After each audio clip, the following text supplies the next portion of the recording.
Ini suatu kisah yang luar biasa. Saya katakan kisah yang luar biasa, bukan kisah biasa, tapi kisah yang luar biasa, kisah yang spektakuler. Kenapa? Karena sejarah yang namanya dunia dijadikan, tidak ada yang namanya kebangkitan. Selain Yesus sendiri yang melakukan, dia adalah Allah yang esa. Dia Allah di atas segala Allah, dan dia adalah Yesus Kristus namanya. Haleluya. Kalau kita baca tadi, kita simak ayat per ayat. Apa yang dikerjakan Tuhan itu hal yang luar biasa. Meskipun dia melakukan misi daripada kerajaan Allah untuk menyelamatkan umat manusia, tidak semudah itu Tuhan mengalami yang namanya apa? Penghinaan. Tuhan mengalami yang namanya yaitu penganiayaan. Bahkan sampai di ujungnya dia mengalami yang namanya penyaliban. Haleluya, inilah karya ilahi yang harus digenapi lewat Yesus Kristus saat itu. Dalam hal ini kita bisa melihat sebelum disalibkan, Yesus diadili 6 kali. Ya, 3 diantaranya diadili oleh pemuka agama Yahudi, dan 3 diantaranya diadili oleh pemuka Romawi. Ya, pemuka Romawi. Jadi keseluruhan pengadilan terhadap Yesus itu dikatakan bersifat fitnah dan rekayasa. Jadi pengadilan yang dilakukan terhadap Yesus itu seluruhnya, firman Tuhan katakan, yaitu bersifat fitnah dan rekayasa. Karena apa? Karena tidak satu pun ditemukan yang namanya kesalahan dari pribadi Yesus saat itu. Haleluya. Ini hal yang luar biasa, sehingga apa? Setelah dikatakan melewati pengadilan yang sangat panjang, pengadilan yang sangat melelahkan saat itu, tidak berhenti sampai di situ. Yesus dipaksa untuk apa? Memikul salib. Tidak hanya memikul, tapi memikulnya sampai menuju dikatakan Bukit Tengkorak. Perjalanan ini sering disebut sebagai jalan Via Dolorosa, ya, yaitu jalan kesengsaraan. Sampai pada akhirnya Tuhan Yesus tidak sanggup lagi. Saat Tuhan Yesus tidak sanggup lagi secara manusia, di situ serdadu Romawi memaksa apa? Simon dari Kirene untuk memangku salib Yesus sampai di Bukit Tengkorak, atau yang disebut yaitu Bukit Golgota. Dan Golgota sendiri berasal dari bahasa Aram yang sebutannya menjadi populer di kalangan orang Yahudi saat itu. Sehingga sebutan yang sama untuk Golgota adalah Joljota, atau dikatakan dengan kata lain yaitu Kalvari. Ya. Kalau kita lihat hal ini, begitu sengsaranya Tuhan Yesus menjalani misi daripada Allah Bapa untuk ketebusan umat manusia. Sehingga sampai di Golgota Yesus disuguhi apa? Anggur campur empedu, yang dikatakan bila diminum itu dapat mematikan syaraf-syaraf sehingga bisa dikatakan mengurangi rasa sakit. Tetapi dalam hal ini Yesus menolak untuk meminumnya. Tujuannya apa? Tuhan ingin merasakan penderitaan yang dialami oleh manusia di bumi ini. Sehingga disitulah Yesus menolak untuk meminumnya. Dalam hal ini sebagai penegasan bahwa Yesus bersedia menanggung penderitaan sekali bersalib, sekalipun dikatakan meski nyawanya sendiri yang dikorbankan. Haleluya. Itulah kita memiliki Yesus yang luar biasa. Tuhan di atas segala Tuhan. Dia Tuhan yang hidup, Tuhan yang berkuasa selangit dan bumi ini. Dan setelah terpaku dan tergantung di kayu salib, Alkitab mencatat dari jam 12 sampai jam 3 sore dikatakan Tuhan Yesus tergantung di kayu salib. Dikatakan Yesus berseru sebanyak 7 kali. Ya. Yesus berseru 7 kali, dan seruan itu memiliki makna teologis yang mendalam, yang luar biasa. Kalau kita merenungkan, yaitu apakah seruan Yesus di kayu salib serta makna bagi kita? Yang pertama adalah dikatakan di dalam Lukas 23 ayat 34, kita baca. Lukas 23 ayat 34. Yesus berkata, ini seruan yang pertama. Yesus berkata, ya Bapa, ampunilah mereka sebab mereka tidak tahu apa yang mereka perbuat, dan mereka buang undi untuk membagi pakaiannya. Ini seruan Yesus yang pertama, dikatakan, Bapa, ampunilah mereka karena mereka tidak mengetahui apa yang mereka perbuat. Sehingga makna ini dari semuanya ini menunjukkan bahwa dikatakan kematian Yesus di kayu salib itu memberikan bermakna pengampunan terhadap dosa manusia. Karena di dalam hal ini dosa membuat manusia menjadi buta sehingga tidak menyadari akan kejahatan yang diperbuatnya. Karena manusia sudah kehilangan kemuliaan Allah. Karena manusia sudah kehilangan kemuliaan Allah. Sehingga dikatakan pengampunan adalah hal yang integral, yaitu tidak terpisahkan dalam kekristenan. Jadi kekristenan itu identik dengan pengampunan, mengampuni, saling mengasihi karena Allah sendiri kasih adanya. Nah, disitulah kita harus mengerti bahwa Yesus mengajarkan kita bukan untuk membinasakan musuh, melainkan dari kisah ini yang pertama, yaitu pengampunan dosa, untuk membina musuh, mengasihi musuh dengan cara apa? Mengampuni dan juga mendoakannya.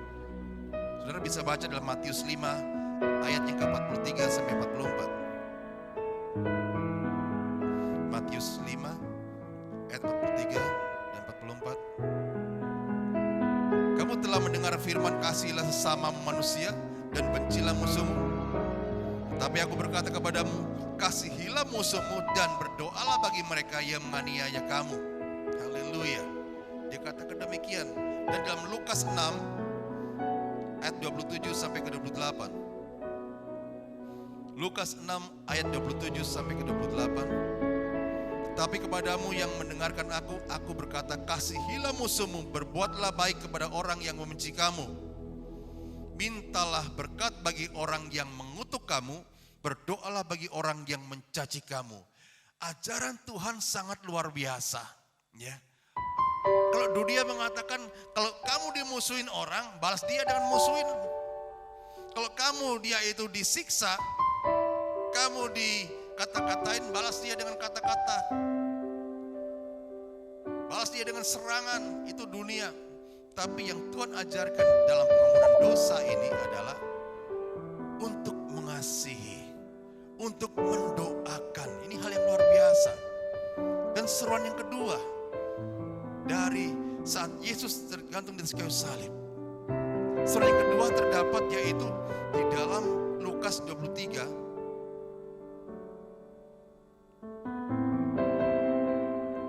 ayat 39 sampai 43. Lukas 23 ayat 39 sampai ke 43. Seorang dari penjahat yang digantung itu menghujat dia, katanya, bukankah engkau adalah Kristus? Selamatkanlah dirimu dan kami. Tapi yang seorang menegur dia, katanya, tidakkah engkau takut juga tidak kepada Allah, sedang engkau menerima hukuman yang sama? Kita memang selayaknya dihukum, sebab kita menerima balasan yang setimpal dengan perbuatan kita. Tetapi orang ini tidak berbuat sesuatu yang salah. Lalu ia berkata, Yesus, ingatlah akan aku apabila engkau datang sebagai Raja.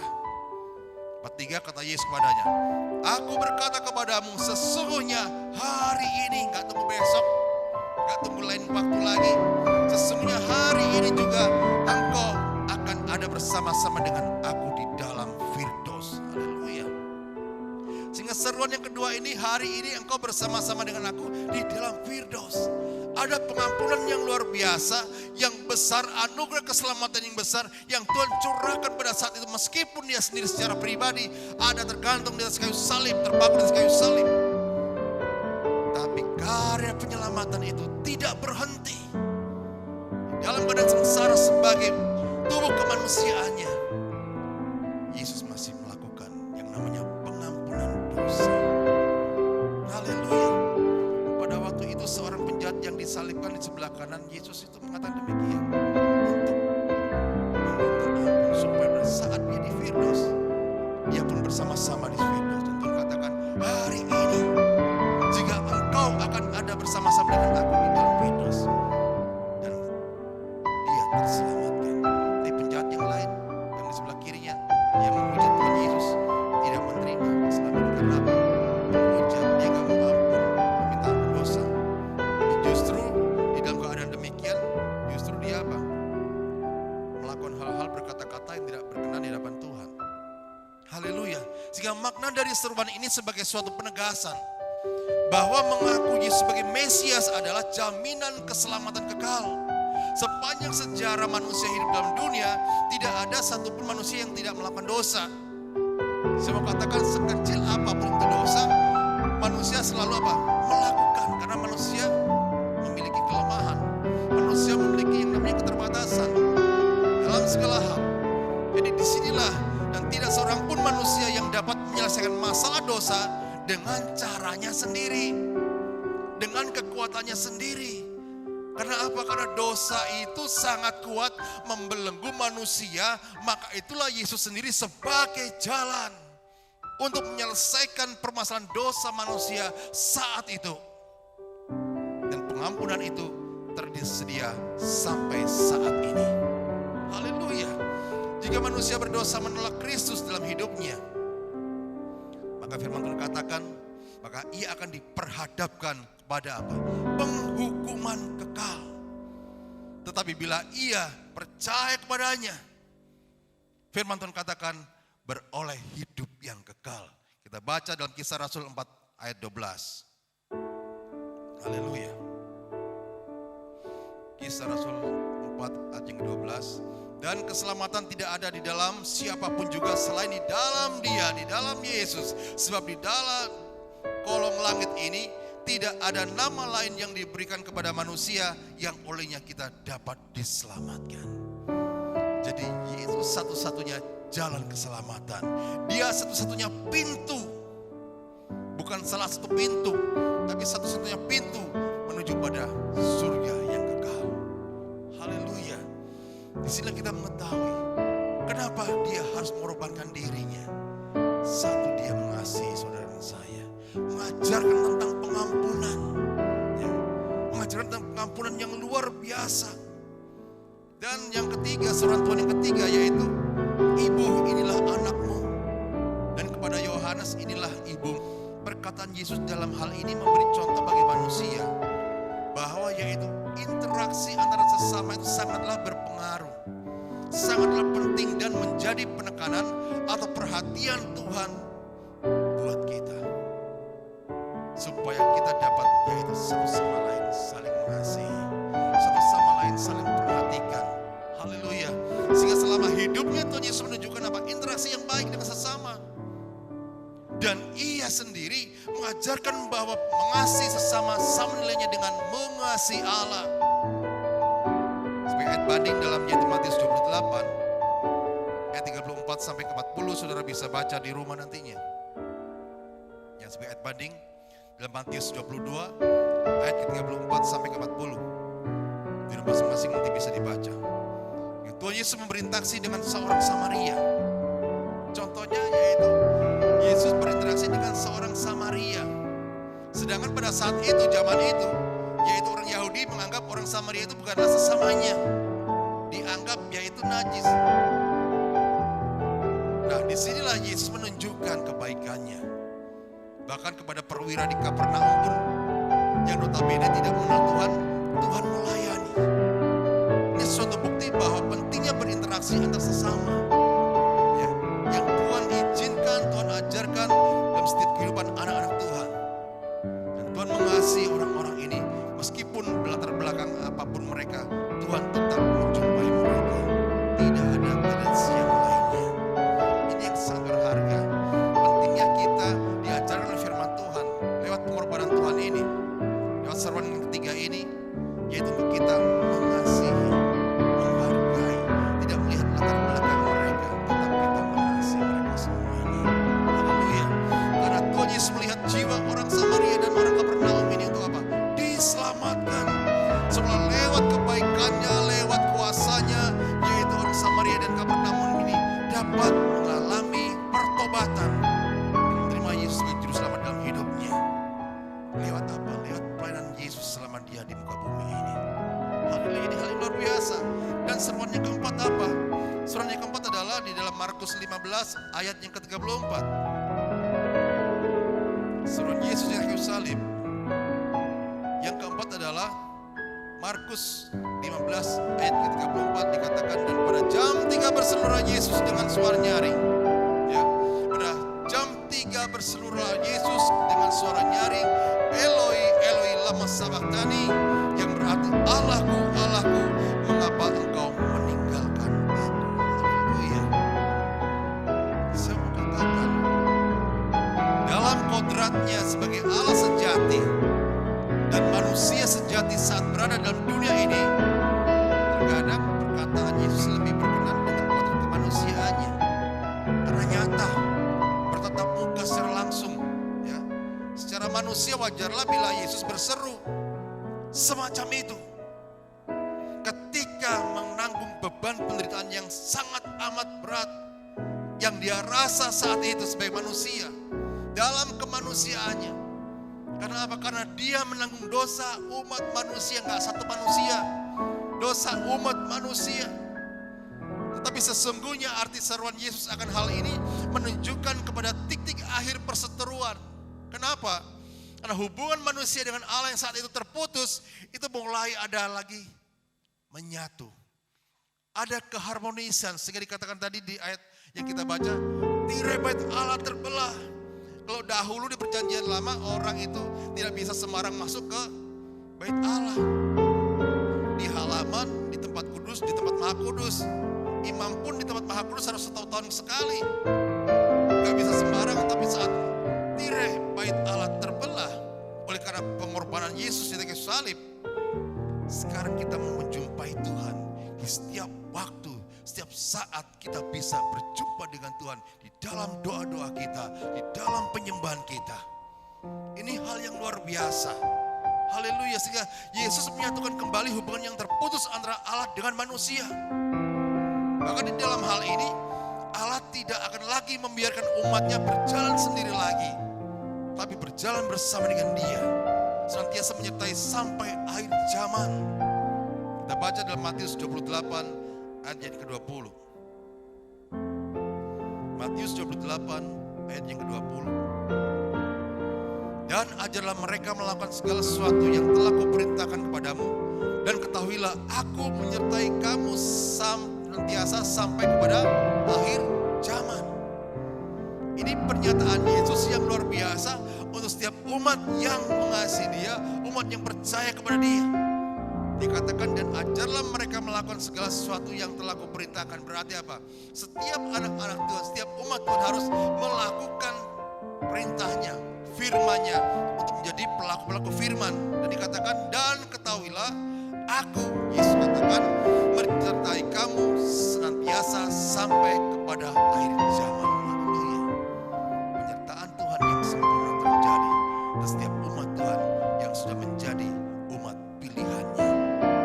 Dan seruan Tuhan yang kelima apa? Aku haus, Tuhan katakan. Saat dia tergantung di kayu salib, dia katakan, aku haus. Yohanes 19 ayat yang ke-28. Yohanes 19 ayat ke-28. Sesudah itu, karena Yesus tahu bahwa segala sesuatu telah selesai, berkatalah ia supaya genaplah yang ada tertulis dalam kitab suci, aku haus. Haleluya. Beratnya beban yang ditanggung otomatis akan apa? Mengeluarkan banyak peluh, mengeluarkan banyak keringat di sekujur tubuh Yesus saat itu. Sehingga saya mau katakan, manusia manapun akan apa? Merasa haus, energinya terkuras. Dari sisi kemanusiaannya, Yesus mengalami hal itu. Dan hal itulah yang mendorong Yesus berkata, aku haus. Makna teologis yang terkandung di dalamnya adalah suatu kehausan yang akan apa? Menghentikan segala kehausan di muka bumi ini. Dan air kehidupan yang ada pada Yesus tidak akan menjadikan manusia kehausan lagi. Karena Yesus sebagai sumber air kehidupan dalam hati setiap kita. Dan Dia sumber dari segala sumber mujizat. Yang percaya katakan amin. Haleluya. Ini hal yang luar biasa. Makna-makna teologis yang tertera pada saat ini, kita bisa melihat, merenungkan begitu luar biasanya, itu besarnya kasih Tuhan atas kehidupan orang yang percaya mengasihi Dia dan menerima Dia sebagai juru selamatnya. Dan seruan Tuhan yang keenam apa? Sudah selesai. Seruan Tuhan yang keenam adalah sudah selesai, game over. Yohanes 19 ayat ke-30. 19:30 dikatakan, sesudah Yesus meminum anggur asam itu, berkatalah ia, sudah selesai. Lalu ia menundukkan kepalanya dan menyerahkan nyawanya. Haleluya. Kata sudah selesai berasal dari kata Yunani yang arti katanya adalah tetelestai. Dari makna akar kata itu teleo, yang artinya di situ yaitu sudah dilaksanakan, sudah dibayar, sudah dipatuhi, sudah dicapai, sudah dituntaskan, sudah sampai akhir finish. Atau dengan kata sudah digenapi. Sudah digenapi. Dia katakan sudah selesai. Sudah digenapi. Keseruan Yesus dalam hal ini adalah menunjukkan bahwa Dia ialah mengalahkan dosa. Kematiannya di kayu salib menebus tuntas dosa kita. Dan dikatakan firman Tuhan, kuasa dosa sudah dipatahkan dan dosa tidak lagi membelenggu umat kepunyaannya, yaitu saudara dan saya.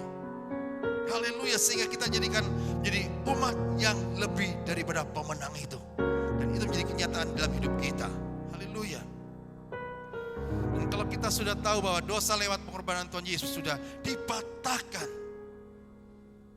kita harus berani berkata, dosa tidak akan dapat lagi berkuasa dalam diri kita. Katakan bersama-sama yang di rumah juga berkata, dosa tidak dapat lagi berkuasa atas diri kita. Karena diriku, yaitu bukan aku lagi, tapi Yesus yang ada di dalamku. Haleluya. Kuasa dosa sudah dipatahkan. Kuasa Allah yang ada dalam diri kita mengalahkan dosa kita. Haleluya, amin. Yang terakhir seruan Tuhan, yaitu yang ketujuh. Ya Bapa, ke dalam tanganmu kuserahkan nyawaku. Lukas 23 ayat yang ke-46. Lukas 23 ayat yang ke-46 dikatakan, Lukas 23 ayat ke-46. Lalu Yesus berseru dengan suara nyaring, Bapa, ke dalam tanganmu kuserahkan nyawaku. Dan sudah berkata demikian, ia menyerahkan nyawanya. Eloi, Eloi, lama sabachthani. Haleluya. Dimakna dari perkataan Yesus di sini sebagai apa?